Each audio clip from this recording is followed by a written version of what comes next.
la 33e réunion du Conseil des ministres du gouvernement souminois. Parmi les principaux points à l'ordre du jour figure l'évaluation de la situation sécuritaire et humanitaire dans l'Est de la République démocratique du Congo, mais aussi l'évaluation de la situation épidémiologique en RDC et l'évolution de la situation récente sur le marché d'échange ainsi que celui des biens et services. C'était le Conseil des ministres du vendredi dernier, présidé par le premier de tous les Congolais, Félix-Antoine Tshisekedi Tshilombo, cependant président de la République. Bienvenue à cette émission, chers téléspectateurs, bonjour. Merci de renouveler votre confiance sur les antennes de la 10e rue Télévision. Bon début de semaine à vous tous qui nous suivez. Un grand merci à la grande équipe qui nous accompagne ce matin, pilotée par Dieudonné Massounda, Germain Kémé, derrière toutes les caméras en plateau, la selle Woman. Aujourd'hui, en train de vous faire un joli son que vous aimez, vous appréciez certainement dans vos salons. Faïda Kimbembi, de l'autre côté. Nous avons aussi notre ami régisseur que nous saluons. Allez, ça va venir d'un moment à l'autre. Patti Salé. Merci d'être avec nous. Bon boulot à vous tous. Cette émission démarre toujours par la lecture des journaux parus ce matin sur Kinshasa. Démarrons avec les confrères. Congo Nouveau qui titre « Quête d'une paix hostilique ». En RDC, l'incontournable dialogue politique interne, global et inclusif. Très bien. Nouveau gouvernement en gestation. Judith Souminois, séjour sans compter. Cher Congo Nouveau, ça c'est la deuxième fois que vous nous mettez cette manchette. Ce n'est pas bien. Laissez Souminois tranquille. C'est les chefs qui décident. Vous pouvez voir aussi Souminois être reconduit. Quelques membres aussi du gouvernement, parce que ce n'est pas tout le gouvernement qui va tomber. La première ministre, on peut la garder, parce que c'est une femme, on peut la garder, même si jusque-là, les résultats sont douteux, mais quand même, on peut la garder. Elle est mignonne, elle est très jolie. Madame Judith Souminois, que nous saluons d'ailleurs, d'avoir une première ministre. Pourquoi vous ne voulez pas de Souminois? On va poursuivre, chers téléspectateurs. Poursuivons son ingérence de sensibilisation dans le Grand Katanga. Ah oui. Le président du Sénat, Samalou Kondé, et les gouverneurs de la province, Fifi Mansouka, mobilisent la population du Lualaba contre l'agression rwandaise sous couvert de ces supplétifs du M23 AFC. Kinshasa, l'actuel gouverneur est-il essoufflé? Ça, j'aime. Laissez Boumba. Boumba est en train de travailler. L'autre fois, il a effectué une descente dans quelques chantiers sur la ville-province de Kinshasa, bien évidemment dans la commune de Ndjili, où nous avons vu l'avancement des travaux de construction du stade de Sainte-Thérèse, mais aussi de l'avenue Louemba, qui est en pleine phase de bétonnage. Très important. Il va falloir les souligner. C'est dans le cadre du projet Kinelenda. Allez, on va prendre la prospérité, qui titre acharnement politique contre... Non, ça je lis pas. C'est quelqu'un qui doit... Voilà, allez, passons. Prétexte politique usé pour justifier l'injustifiable. FDLR, une ombre inexistante, mais toujours évoquée. Station de traitement et distribution d'eau à Makala, ça c'est la communication. Libération de Mike Moukébaï, Seth Kikouni et Jean-Marc Kabound. Germain Kambinga salue la prise en compte de son plaidoyer en faveur de la décrispation politique en RDC. On va poursuivre. Dans une interview accordée aux confrères des Jeunes Afrique, Adolphe Mouzito critique à la dernière sortie médiatique de Joseph Kabila. On va poursuivre, chers téléspectateurs, campagne congolais, Téléma, RDC, les gouvernements souminois décrètent un front populaire contre l'agression rwandaise. Guerre dans l'Est de la RDC, Bakonga condamne et réaffirme son soutien à Félix Tshisekedi. Un programme intense pour le mois de mars. RDC, Léonie Kandolo en première ligne pour le droit des femmes. Ça c'est bien. Le tout dernier en plateau, il s'agit comme ça du Forum des As qui titre agression rwandaise, Souminois lance la campagne. Voilà, je vois Téléma. Voilà, Téléma. Ça c'est bien. Quête d'une paix holistique en RDC, l'incontournable dialogue interne, global et inclusif. Voici la profondeur de la tribune des JK. JKK, Joseph Kabila Kabangué, sénateur à vie, lui qui a taclé les régimes en place, devenu faiseur de leçons. Le FDLR, une fable politique des Kagame pour justifier l'ingérence en RDC. Les FRDC dénoncent un montage de mauvais goût. Très bien.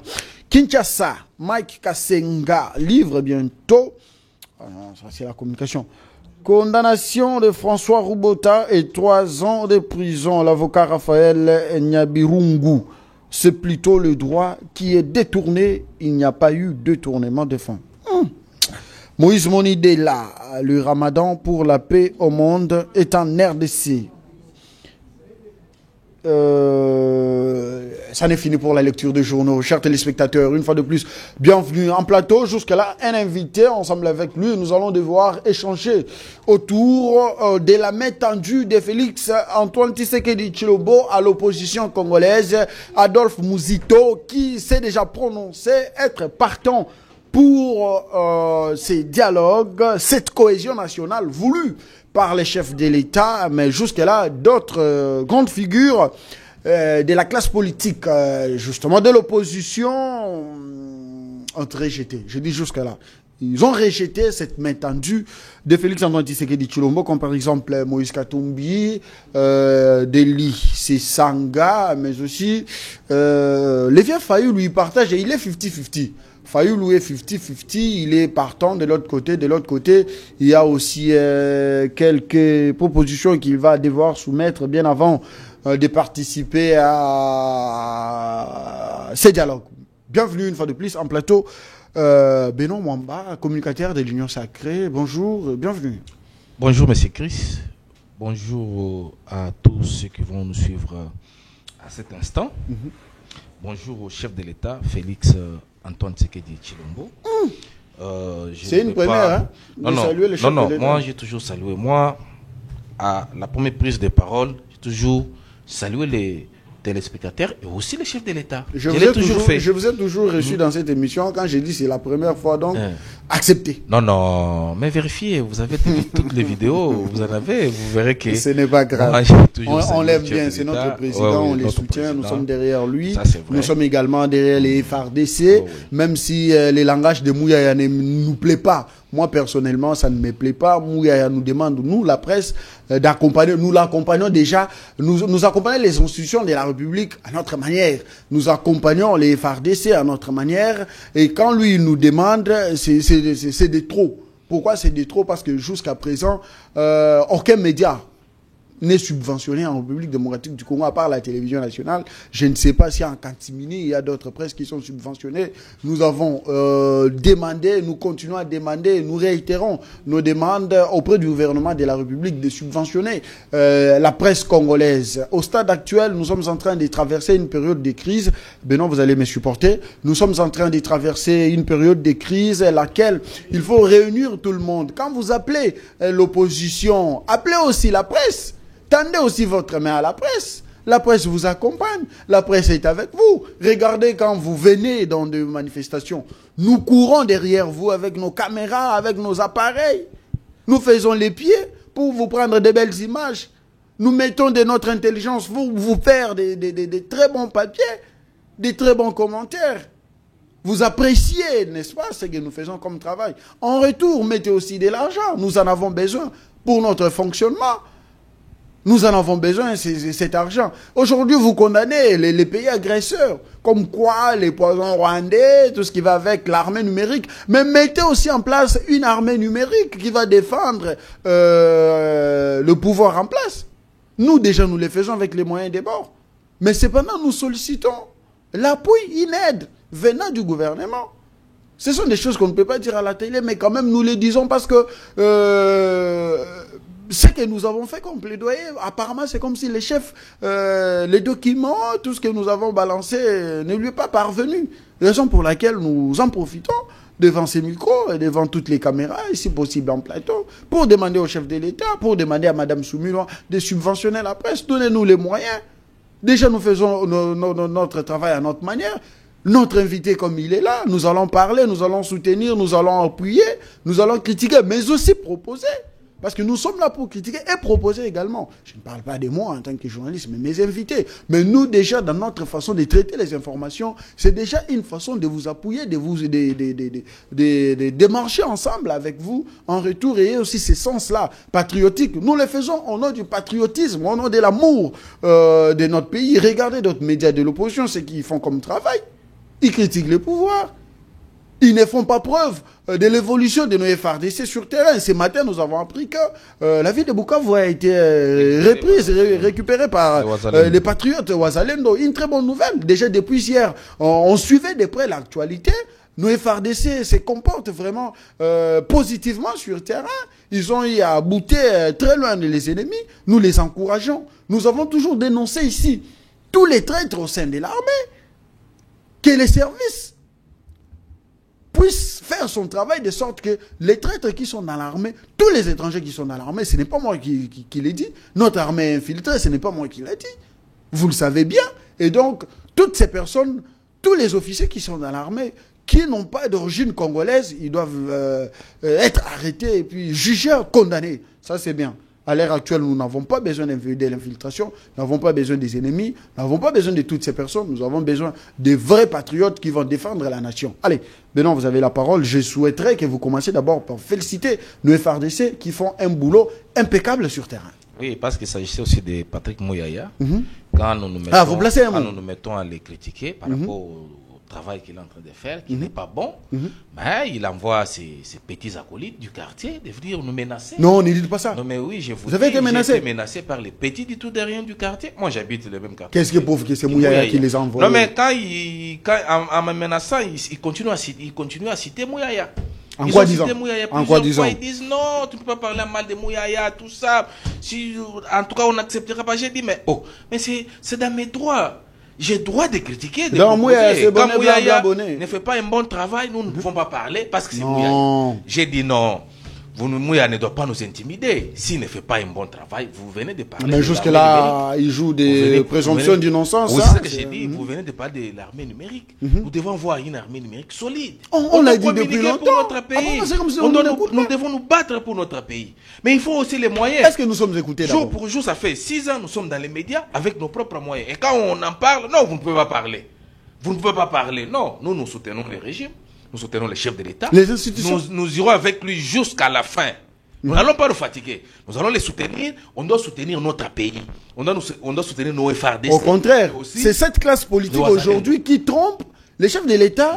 Qu'elle est derrière lui, alors que si, entre guillemets, les rebelles venaient à Kinshasa, qui prenaient le pouvoir, cette même classe politique ira derrière ces rebelles. Mais on en a vu ici. Vous avez vu ici, quand le M23 AFC ont récupéré la ville de Goma, mais on a vu des personnalités qui n'ont dit mot.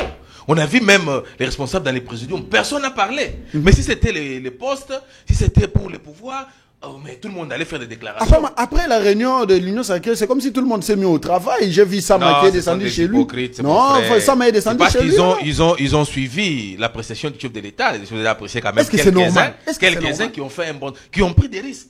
Il y a eu des gens qui ont pris des risques. Quelqu'un comme Bosso a pris les risques. Mais oui, j'ai dit, il y a eu des gens qui ont pris des risques. Comme Jean-Pierre Bemba. Je peux citer Jean-Pierre Bemba, je peux citer Lambert Kankolongo, je peux citer Commandant Ilunga. Le président Lambert Kankolongo. Lambert Kankolongo, qui a commencé à sensibiliser les jeunes de sa circonscription, Funa. Commandant Ilunga aussi, oui. Je suis. Lambert Kankolongo a sensibilisé les jeunes, il a dit aux jeunes d'intégrer l'armée. Parce que c'est notre pays, c'est la patrie, c'est notre nation. Nous devons la sauver, la nation bien sûr. Mais il y a eu des gens qui bouffent l'argent même de l'État, qui sont dans les institutions, qui n'ont rien dit. Ils avaient leurs calculs. Il y a les gens maintenant qui font des calculs. Il ne faut pas avoir le procès d'intention. Les gens rêvaient déjà autre chose. Ils ne savaient pas que le commandant suprême des forces armées, Félix Antoine Tshisekedi, était en train de se préparer en coulisses. Ils croyaient que non, comme on a pris Goma. Est-ce que Tshisekedi avait compris ce message? D'avancer à Bukavu. Tshisekedi avait compris ce message. Raison pour laquelle il a invité tout le monde. Et il a dit, je suis mécontent de l'Union sacrée qui n'a pas fait un bon travail. C'est ce qui lui a poussé même de leur dire que je dois changer la tête de l'Union sacrée. Il a fait appel à toutes les personnalités qui voudraient bien... oui, toutes les personnalités, mais on doit aussi quand même suivre leurs évolutions, même les parcours de tout un chacun, parce qu'il y a aussi certaines personnalités qui ne font pas un bon travail, qui sont des hypocrites. Nous devons nous dire la vérité.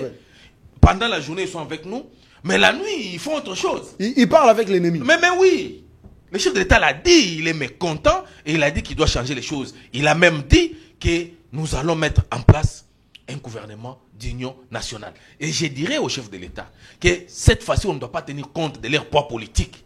Parce qu'il devrait quand même faire voir aux gens que nous avons... Parce que quand on tient souvent... En dénonçant qu'on est agressé. Quand on tient souvent compte de ces poids politiques, nous faisons toujours la redondance. C'est-à-dire, on revient toujours sur le même... Les mêmes personnes là qui reviennent, mais en réalité, elles ne font rien.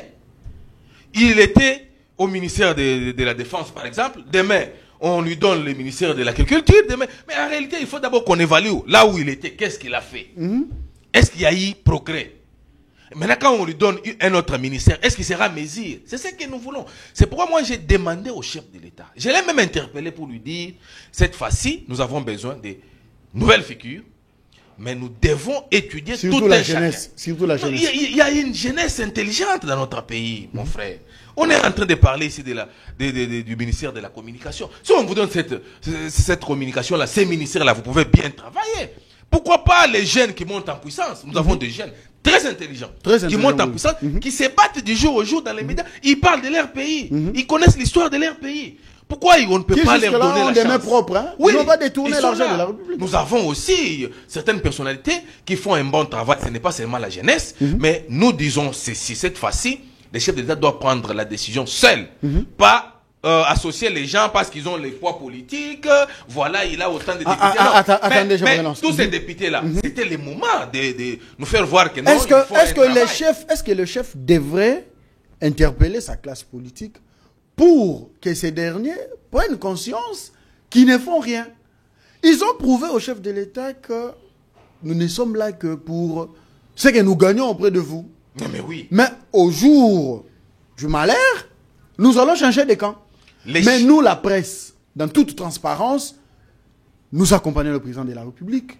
Nous apportons des critiques positives, négatives également, parce que les critiques négatives font de sorte que quelqu'un puisse se regarder lui-même, faire un comeback pour mieux sauter le trou qui est devant lui. Et donc, ce qui est normal, nous au moins, nous sommes dans cette transparence, le média, la presse, mais en retour, on nous critique.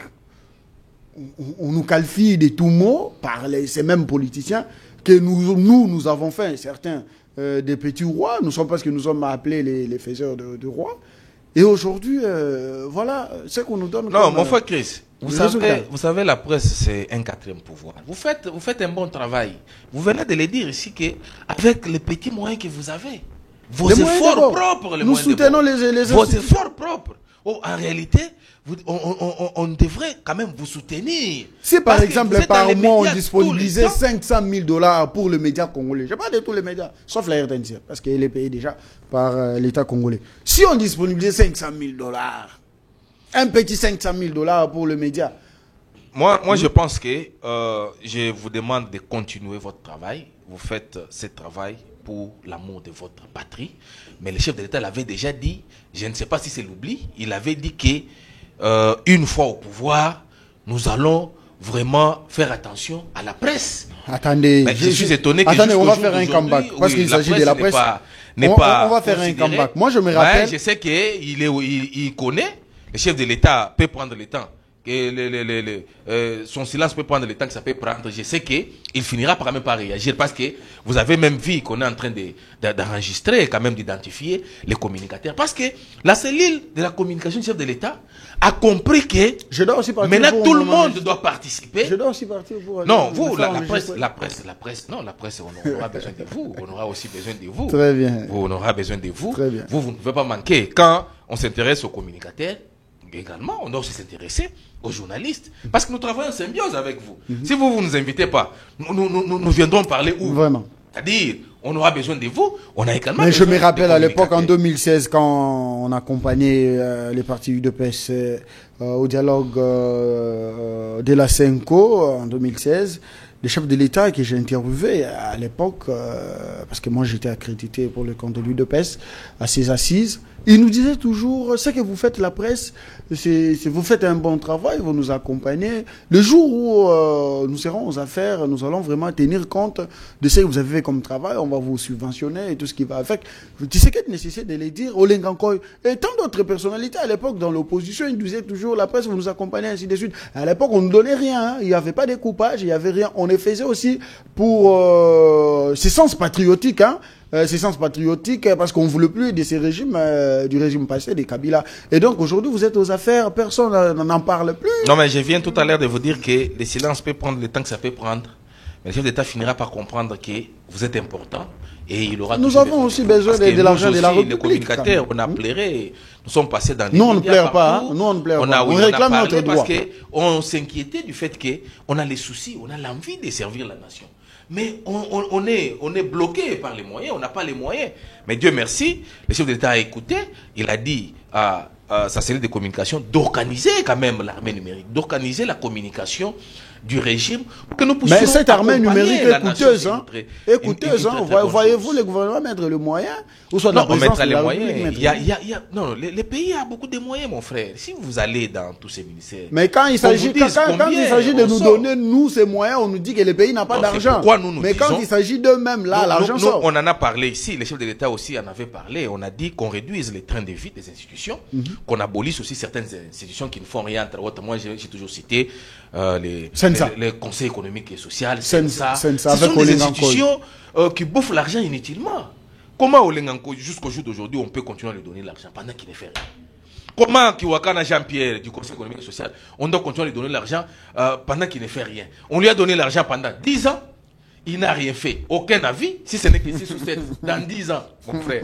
Pendant que nous avons des problèmes très sérieux. Quand on parle, on dit c'est l'acharnement. Non, ce n'est pas l'acharnement. Ce que nous disons ici, c'est notre façon de sauver notre nation. Très bien. Nous alertons, nous critiquons, nous proposons. C'est ce que nous faisons. C'est tout ce que nous avons comme force. Maintenant, c'est au service des renseignements, à l'IGF, la justice, de faire leur travail. De faire leur travail. Quand on dénonce, on dit ici ça ne va pas, ils doivent aller quand même vérifier si réellement ce que nous disons, c'est vrai. Allez, on va prendre la thématique. C'est très important. On va prendre la thématique. Merci, Paty Salé, de nous donner la thématique du jour. On parlait de la cohésion nationale. C'est très important à l'ère actuelle. Vous le savez bien, nous avons besoin de tout le monde à ce stade pour vaincre l'ennemi. L'ennemi est déjà dans nos murs. L'ennemi mange déjà avec nous. L'ennemi nous a infiltrés. Cependant, nous devrons faire preuve d'une maturité absolue pour dégager cet ennemi qui est déjà entre nous. Les chefs de l'État, ayant compris cette gravité de choses, il a invité sa classe politique dormante, sa classe politique somnolente, sa classe politique faiblard, permettez-moi ces termes, pour les éveiller. Nous avons vu depuis que cette réunion s'est tenue, certaines personnalités se sont levées comme quoi pour répondre maintenant à l'appel, à la mobilisation du chef de l'État. Ils sont passés dans des coins de la République. Mais Jean-Pierre Bemba, l'ayant compris depuis longtemps, il avait déjà commencé son travail, même si au ministère du Transport, il n'a pas vraiment bien travaillé, mais quand même, en termes de mobilisation, c'est quelqu'un qui fait bien son boulot. On les salue, de là où il nous suit. Et donc, Benoît, vous avez la parole. Chef de l'État, en ce qui concerne la cohésion nationale, il a tendu sa main à l'opposition congolaise pour que tout le monde vienne avec son intelligence, son expertise. Ensemble, travaillons pour relever les défis, surtout sauver la patrie. Une très bonne chose, mon frère Chris.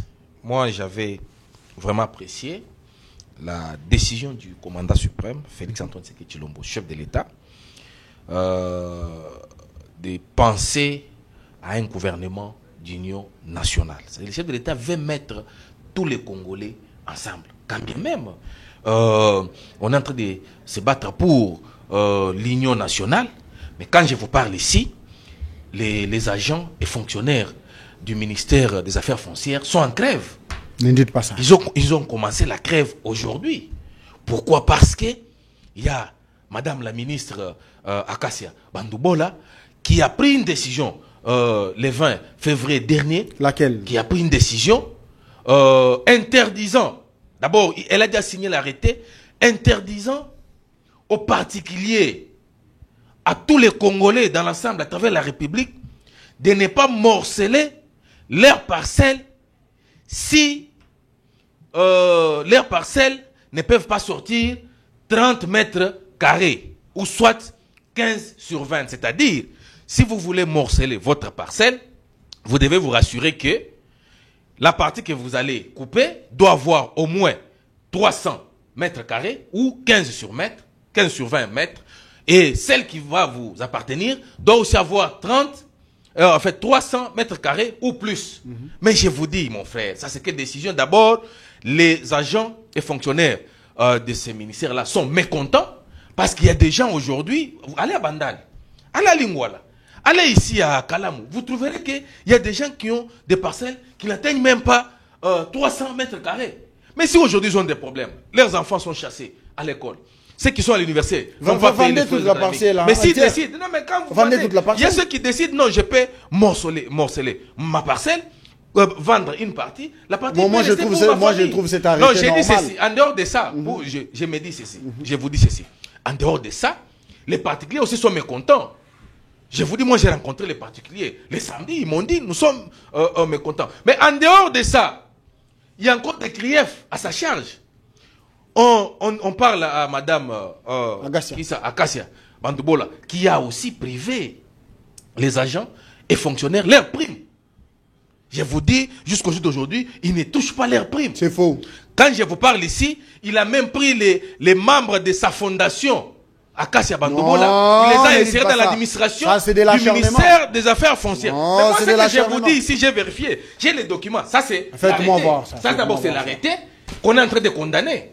Je vous dis, les agents et les fonctionnaires aujourd'hui de ces ministères-là sont en grève. Ils ont dit, nous allons lever cette grève seulement quand madame doit retirer son arrêté, sa décision. Mais vous ne pouvez pas morceler une parcelle de 10 mètres quand même. Non, j'ai dit ceci. Mon frère, je vous ai parlé ici qu'aller à Bandalungwa, il y a des parcelles aussi des Onel. Quelqu'un a sa parcelle qui peut avoir 10 sur 20 ou 10 sur 15. Il a eu une difficulté. On rencontre des problèmes. Mais vendez toute la parcelle entière. Vous avez une famille quand même. Vous allez acheter ailleurs. Vous avez une famille. Mais en dehors de ça, les agents disent que maintenant c'est manque à gagner pour l'État. C'est manque à gagner parce que quand les particuliers vendent leurs parcelles là, il y a aussi les revenus des géomètres, le pourcentage de l'État. Mais maintenant c'est manque à gagner. Ils vont travailler comment? Comment l'administration va fonctionner? C'est pourquoi nous disons, et d'ailleurs, la dame Akassia Bandoubola, qui est de l'IDPS, bien sûr, moi je suis aussi de l'IDPS. Qui fait un bon boulot, vous l'avez suivi le week-end avec le gouverneur de la ville au niveau de tout le monde qui en parle, là, on dit, elle ne prend même pas les appels des agents. Non, c'est faux. Je vous dis, des agents fonctionnaires disent, dernièrement, l'équipe syndicaliste est allée la voir. Je vous dis, l'équipe a fait des navettes là-bas sans succès. Elle ne prend même pas les téléphones. Mais comment vous allez échanger avec les collaborateurs? Ces agents-là, ces fonctionnaires-là sont des collaborateurs directs du ministre. Tu ne peux pas être ministre sans avoir ces agents-là. Mais quand ils viennent vers vous pour discuter sur les questions liées au travail, liées au ministère, mais vous ne voulez pas. Vous voulez que ces agents-là fassent quoi? Et je vous dis plus tard, dernièrement, j'ai suivi dans les audios, les agents qui se plaignent, ils disent qu'il y a même ceux qui ont les matricules mais qui ne sont pas payés. Merci. Il y a ceux qui ont des matricules mais ne sont pas payés. Il y a des nouvelles unités de 15 ans au ministère des Affaires foncières. Mais c'est cette affaire que c'est normal. A été régularisée. C'est pourquoi avec nous disons à la dame Akassia Bandoubola de revoir quand même sa décision et retirer quand même son arrêté et aussi régler la situation des fonctionnaires et agents du ministère des Affaires foncières. Parce qu'ils pleurent et disent qu'ils n'ont pas un bon salaire, ils ne sont pas payés régulièrement, il y a des impayements, il y a les tourments de leurs primes. Tout ça, ce sont des problèmes. Pendant que les chefs d'État sont en train de se battre pour l'union nationale, mais voilà qu'aujourd'hui, il y a un problème là-bas. Et nous allons suivre de près pour savoir qu'est-ce que madame a pris comme les problèmes sont partout. Maintenant, par rapport au gouvernement, bien sûr, vous savez, mon frère Chris, ça c'est notre pays. Le chef de l'État a montré à la face du monde qu'il a besoin de tout le monde. Il veut travailler avec nous. Chers téléspectateurs, attendez, chers téléspectateurs, ne nous appelez pas. Écrivez-nous un message à travers ces numéros, on va vous lire. C'est aussi simple que ça. Faites-nous un message, même en lingala, nous allons les lire, même en swahili, en kikongo, on va les lire. Mais surtout, ne nous appelez pas, nous sommes en direct. Merci. Le chef de l'État l'avait dit, sa prise du pouvoir, sa première mandature, il avait dit que je suis prêt à rencontrer tout le monde, qu'il soit de la majorité ou de l'opposition. Son souci était de faire avancer notre pays. Maintenant qu'il a trouvé que ceux qui sont au gouvernement maintenant ont montré leurs limites. Là, on ne peut pas se valer la face. Je vous dis, parmi ces 54 membres du gouvernement, moi je peux citer 5 ou 6 qui font un bon travail. Mais les autres ne font rien. Les opportunistes, aujourd'hui, maintenant, ils se tiennent debout. Ils disent que non, nous devons sensibiliser, nous devons mobiliser. Mais ceux qui ont pris des risques avant que le chef de l'État parle, avant que le chef de l'État dise un mot, ils ont pris quand même des risques pour sensibiliser la jeunesse congolaise. Pour faire voir la jeunesse que c'est notre pays qui est en danger. Rwanda veut récupérer une partie de notre pays. Nous devons nous mettre debout. 18 millions de morts pendant 32 ans. C'est trop. Mettons-nous debout. Disons que 18 millions de morts pendant 32 ans, c'est trop. Cette fois-ci, ça ne va pas encore se passer comme avant. Si nous nous mettons debout tous, derrière le commandant suprême, derrière nos FARDC, derrière les jeunes qui font un bon travail bénévolement, les jeunes Ouazalendo, si nous nous mettons derrière eux, vous verrez que les choses vont changer. La population congolaise a une arme vraiment qui dépasse même l'arme numérique. Alors pourquoi les autres ne pouvaient pas emboîter les pas? Aujourd'hui, parce que le chef de l'État a dit, je dois avoir un gouvernement d'union nationale, tout le monde se tient debout. Non, j'ai dit c'est faux. Et j'ai vu même les anciens ministres qui n'avaient rien fait ici, qui faisaient que voler de l'argent, qui se sont fait de nouveaux riches. Maintenant, ils veulent revenir parce qu'ils ont bouffé. Ce qu'ils avaient volé, c'est terminé. Maintenant, ils veulent encore revenir. J'ai dit au chef de l'État, ces anciens ministres ne peuvent pas revenir. Quelques-uns ont envoyé leurs acolytes dans les médias pour lui dire que non, moi, je suis à Mesir, je suis PhD, j'ai 15 diplômes.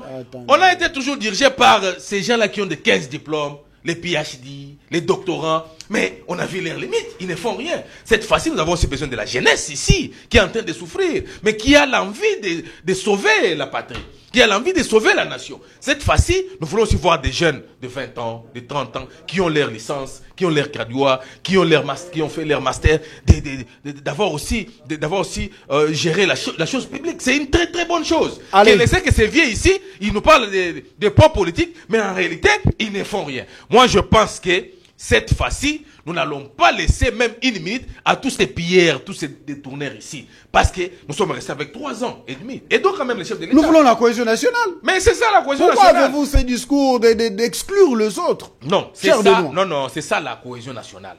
La cohésion nationale ne veut pas dire qu'un voleur doit toujours appartenir dans le gouvernement parce qu'on parle de la cohésion nationale.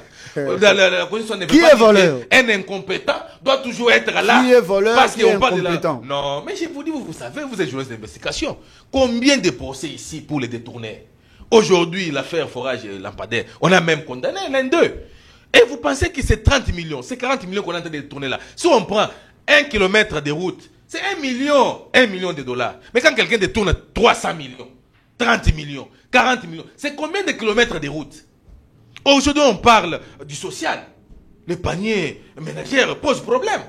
Pourquoi on ne peut pas songer à ça? Quand bien même il y a la gratuité de maternité, la gratuité de l'enseignement, c'est déjà bien bon. Mais maintenant, le social continue à poser problème.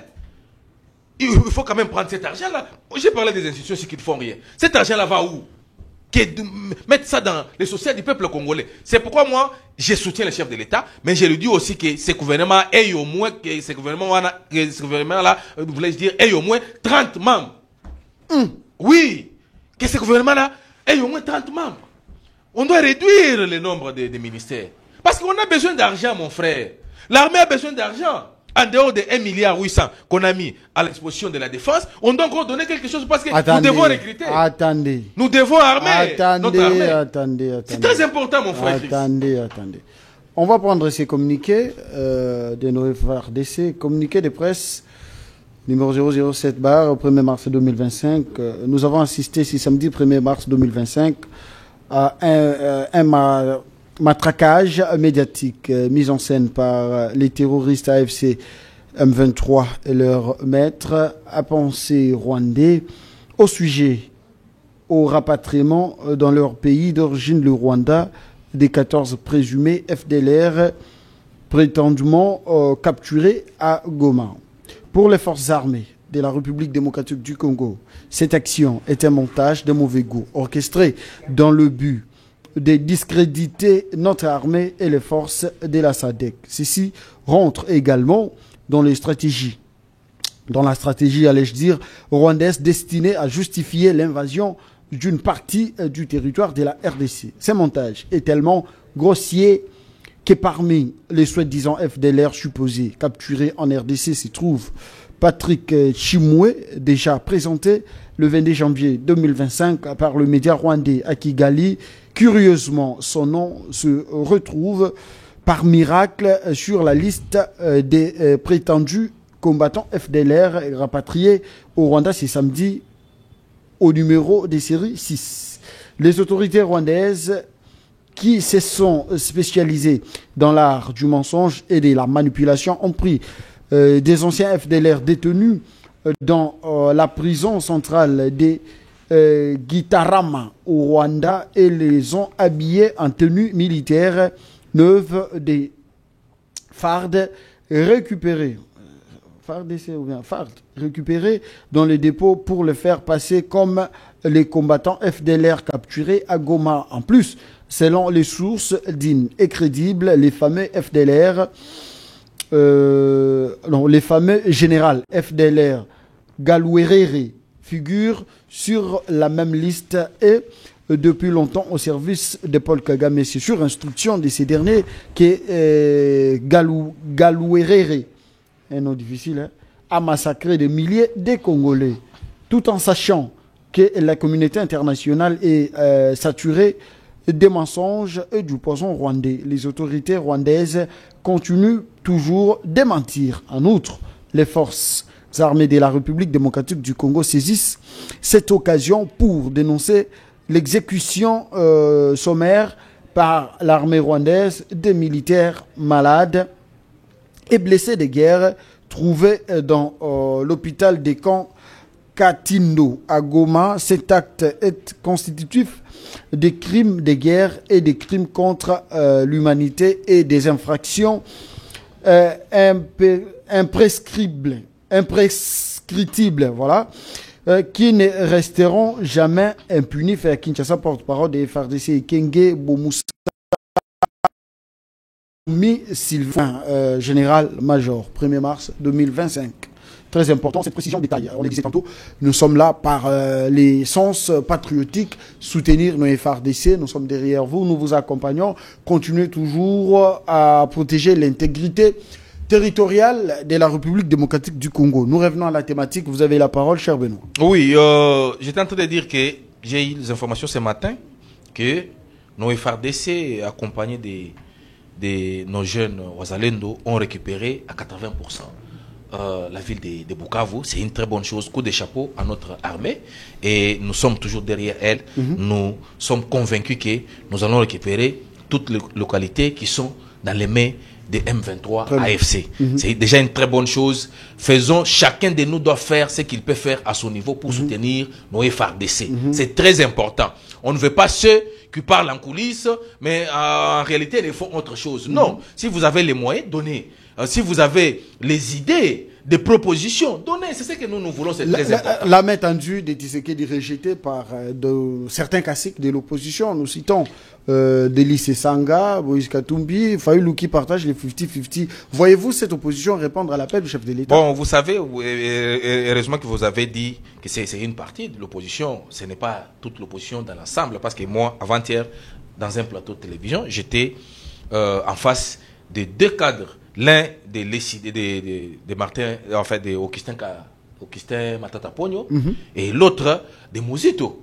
Ils m'ont dit que nous sommes partants. Oui, Mouzito s'est prononcé lui-même. Nous devons déjà sauver notre nation. Ça, ce n'est pas un problème de Tshisekedi. Tshisekedi, aujourd'hui, il est président de la République, il finira par partir. Mobutu était avec nous, Lumumba était avec nous, Kassavou était ici, Etienne Tshisekedi, Mouzé était ici, ils sont tous partis. Tshisekedi n'est pas éternel à la tête de ces pays. Il va faire ce qu'il peut faire à son niveau, avec notre soutien bien sûr. Pour l'instant, l'enjeu est de sauver la patrie. La nation, mon frère Chris. la nation, si aujourd'hui les ennemis récupèrent cette nation, je ne sais pas, moi et vous, mes enfants et vos enfants iront où? Nous n'avons pas d'autres terres. Nous n'avons pas une autre nation, si ce n'est que celle-ci. C'est pourquoi nous disons, mettons, Tshisekedi, c'est un homme, il a ses défauts, il a ses qualités. Nous devons mettre tout ça de côté et voir la nation. C'est ce qui est très important. Parce qu'aujourd'hui, je vois certains opposants qui disent, non, le problème c'est lui. Tout ça. Moi, il y a des gens qui ne lisent pas l'histoire. Qui nous a amené les accords ici? Aujourd'hui, M23 réclame, nous avons besoin de ceci. Ce sont les accords signés depuis longtemps. Ce n'est pas l'époque de Tshisekedi. Mais maintenant, aujourd'hui, la CIMIDI, malgré tout ça, battons-nous contre cet ennemi et mettons cet ennemi dehors pour que nous puissions récupérer toutes les localités qui sont récupérées par cet ennemi. Qu'est-ce qu'il a dit, Yaman, là? Qu'est-ce qu'il a dit? Si vous avez besoin du pouvoir, ce n'est pas mauvais. Mettons d'abord l'ennemi dehors et revenons pour parler entre nous. Lui a dit, il n'a pas refusé de parler entre nous, mais ce qu'il a refusé, c'est mettre autour d'une table les ennemis.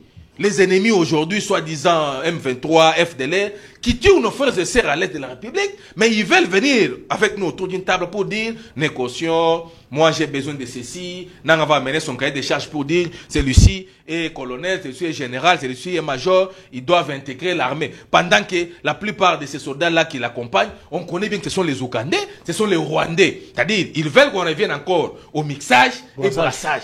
Vous trouvez ça normal? Nanga va réclamer aujourd'hui la défense. Il vous dira que non, je voulais être chef d'état-major. Pendant que nous connaissons que Nanga n'a jamais fait une formation militaire. Vous pensez que ça c'est normal pour une armée sérieuse? Une armée qui doit sécuriser la nation? C'est qu'il a déjà émis sa position de ne pas dialoguer avec le rebelle. Il est catégorique. Et nous aussi, nous les peuples congolais, nous allons les soutenir. Très bien. Ce qu'il dit là c'est vrai parce qu'on en a vécu ici. Pendant 18 ans, à chaque fois qu'il y avait des tels dialogues, de telles rencontres, il y avait toujours des infiltrations. On a connu des généraux ici dans notre pays, les généraux rwandais, à la tête de notre armée. Et vous pensez que c'est ce qui fait notre faiblesse aujourd'hui, hein? Non, mais je vous dis ceci, c'est ce qui fait notre faiblesse, bien sûr. Vous voyez que les chefs de l'État, avec les services de renseignement, bien sûr, font un bon travail pour détecter les ennemis. Vous l'avez dit ici, à votre prise de parole. Détecter les ennemis qui sont au sein de l'armée, dans nos services de renseignement. Et dès qu'on détecte ces gens-là, et qu'ils sont dans l'administration aussi. Directement, hein? Même dans l'administration.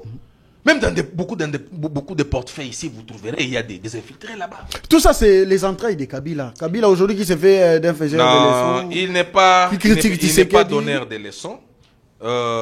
Kabila a montré à la face du monde que c'est celui qui était l'ennemi de la République. Là, il faut qu'on se dise la vérité. Son silence, nous on croyait que c'est un messie intelligent. Quand il fera sa première sortie médiatique, ça sera une sortie intelligente, une sortie extraordinaire.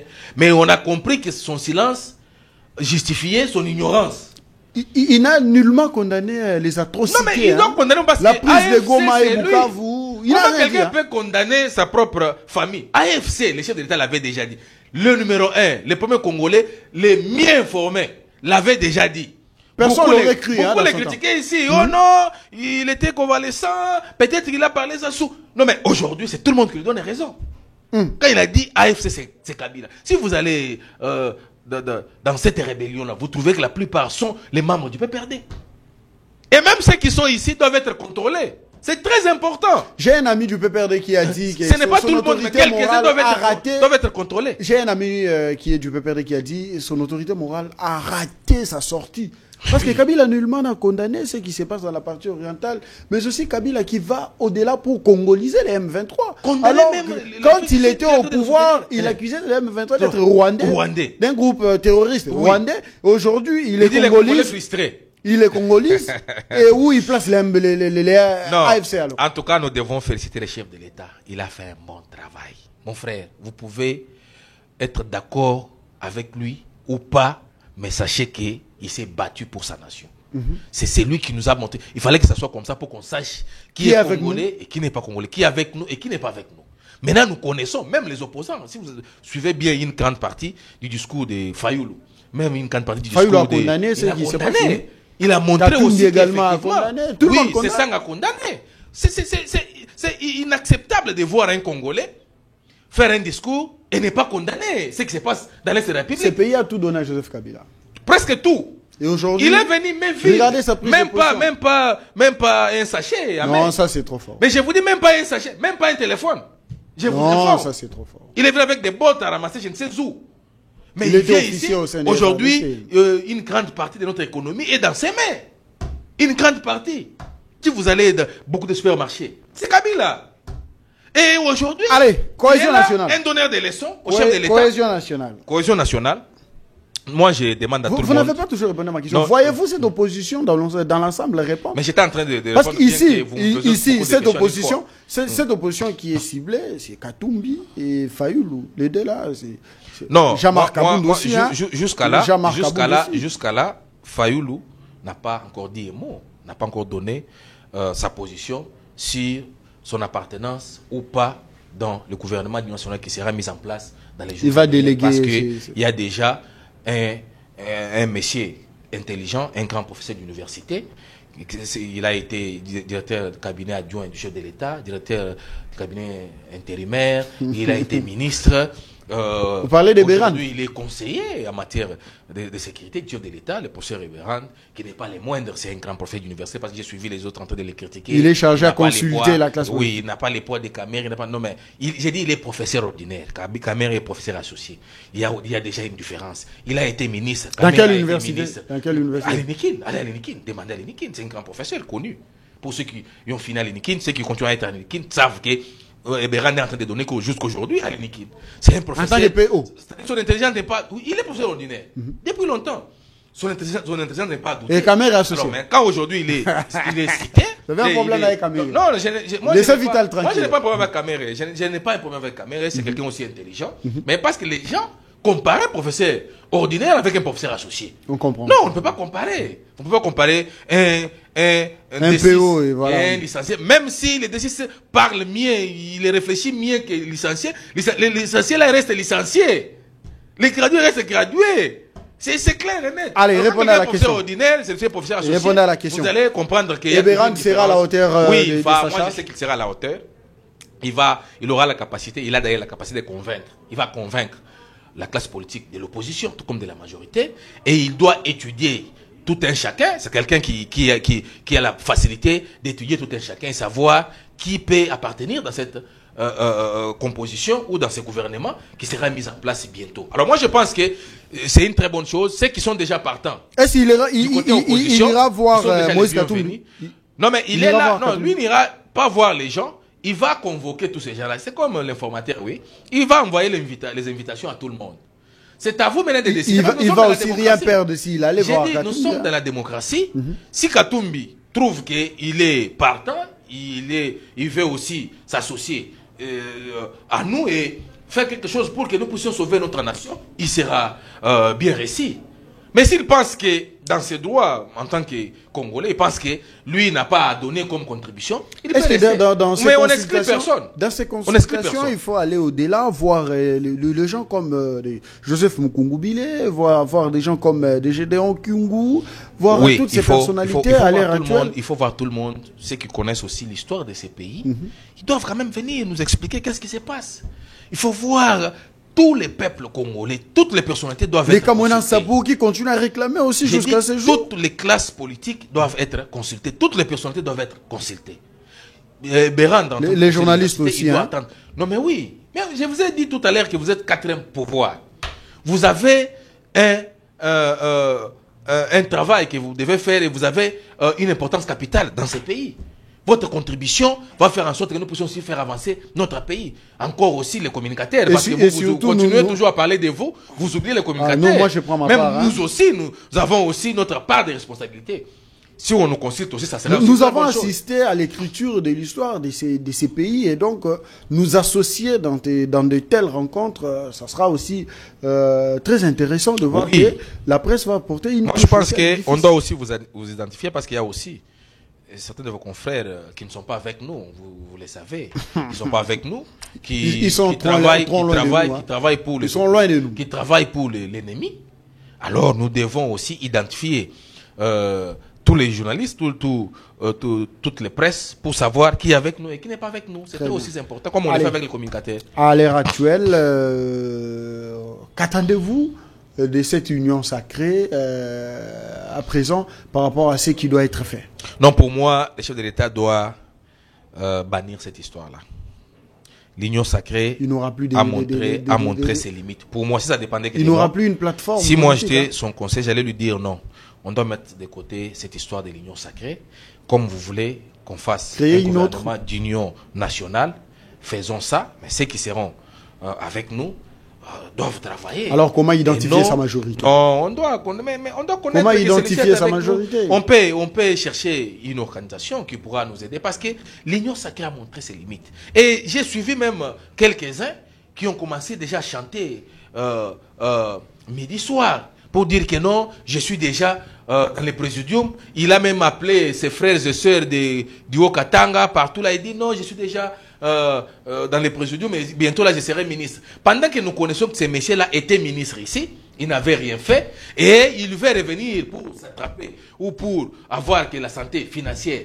En dehors de ça, il n'a pas autre chose comme contribution pour ce pays. Alors moi j'ai dit, j'aurai une liste, je viendrai l'émission prochaine avec une liste de tous ces anciens ministres voleurs qui n'avaient rien fait. Je vais vous citer. Ils ne me feront rien. Allez. Je citerai celui-ci. Petit à petit, nous sommes en train de chuter dans cette émission.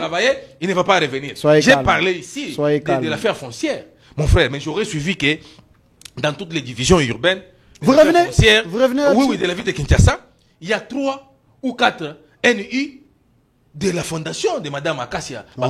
J'ai dit j'aurais suivi parce que je suis en train de faire de l'acharnement contre Madame Akassia. Oui, mes enquêtes. Quand j'aurai tous les éléments, je viendrai ici. Et ces NI venant de sa fondation sont payés régulièrement. Pendant que nous avons les NI qui font 15 ans ou qui ont déjà 15 ans, jusqu'au jour d'aujourd'hui, ils ne sont pas payés. Vous pensez que c'est normal?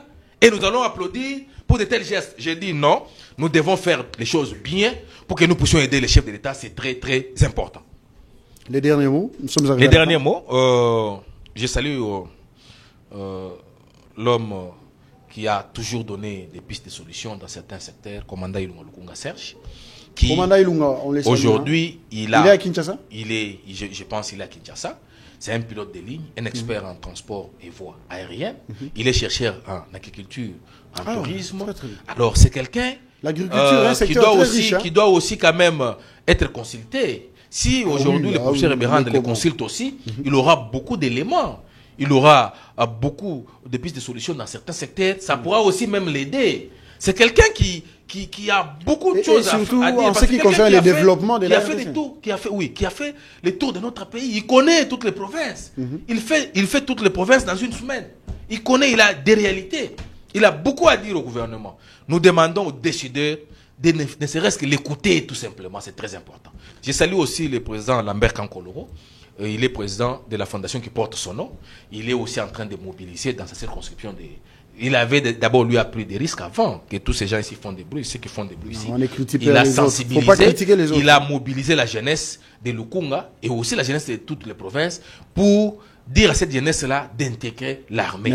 Nous parlons de l'infiltration, c'est parce que nous ne voulons pas aller faire l'armée. C'est maintenant l'occasion de faire l'armée, comme ça nous allons protéger notre pays nous-mêmes, que chercher les gens, les étrangers, qui viennent que pour leurs intérêts, ce qui n'est pas bien. Voilà ce que je peux dire à ce stade ici. Mettons-nous ensemble, soutenons le chef de l'État, soutenons nos FRDC, les Ouazalènes, les jeunes gens qui font un bon travail, pour que nous puissions chasser cet ennemi-là, AFC, et aussi M23, qui font du désordre à Goma. 8500 morts déjà à Goma. Dans peu de temps. 18 millions de morts pendant 32 ans. C'est trop. Si nous nous mettons debout, nous disons 18 millions, c'est trop, on en a marre. Cette fois-ci, ça ne sera pas comme avant. Vous verrez que toutes ces histoires vont cesser. Très bien. Merci beaucoup. Merci de nous avoir suivis. C'était là les derniers mots de notre invité, Benoît. Ensemble avec lui, nous avons tenu cette émission. Nous vous avons accompagné depuis vos résidences. Merci de nous suivre. Laissez-moi aussi saluer quelqu'un de très particulier qui nous suit depuis la province de Lualaba. Il s'agit comme ça du directeur provincial des recettes non fiscales, Monsieur Georges Tchatambov, qui nous suit certainement, vous le savez. Il est en train de réaliser un travail exceptionnel en appuyant les institutions provinciales pilotées par Madame Fifi Masuka Saini, directeur Georges.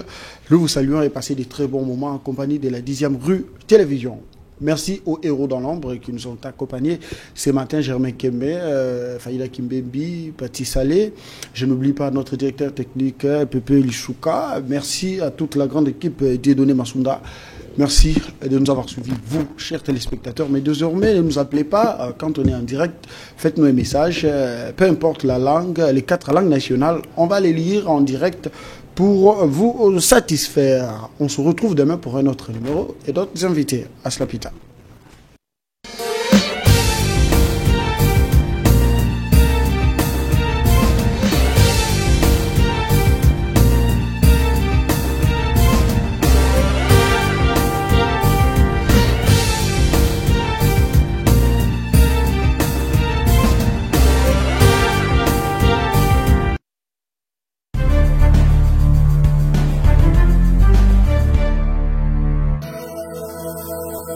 Rue.